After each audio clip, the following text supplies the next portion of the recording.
Isang mapagpalang araw sa inyong lahat, Mr. Jun A. Nakausap na ni Erica. Laking pasasalamat ni Erica sa mga tulong nito sa kanya. Agad sinabi ni Kalingap Rob kay Sir Jun A. na nakakapag-aral na si Erica ngayon. At tinanong ni Kalingap Rob si Sir Jun A. kung ano ang mensahe nito kay Erica. Agarang sagot ni Mr. Jun A. na gusto niya na makapagtapos si Erica sa kanyang pag-aaral para makapagtrabaho ng maganda at makatulong din si Erica sa kanyang mga lolo at lola nito. Kalingap Rob tinanong si Mr. Jun A. tungkol sa kunting pagbabago sa plano ng pabahay kay Erica.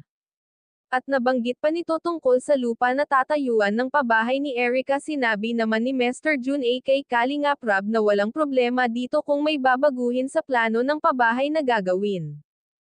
At dagdag pa ni Mr. Jun A. kay Kalingap Rob na sana e-check nito ng mabuti ang tungkol sa titulo ng lupa at baka raw kasi rights lang ito para walang problema.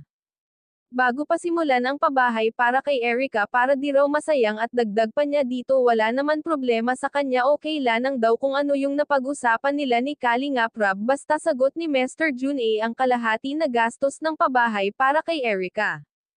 At deserve naman daw ni Erica ang tulong na ibigay niya para dito sa dinami-dami ng pwede raw sponsoran ni Mr. Jun A. Si Erica ang kanyang napili na bigyan at deserve na makakatanggap nito. At sinabi ni Kalingap Rob na di pwedeng dektahan or pigilan ang sponsor kung sino at kanino ibibigay ito. Kalingap Rob auksyonan na ang mga bashers na naninira kay Erica at gusto nito na panagutin ang mga ito sa mga paninirang ginagawa nila. Hanggang dito na lang mga ka-viewers at suportahan po natin ang ama ng Kalingap na si Val Santos Matubang at ang ating mga reactions. Maraming salamat po at God bless.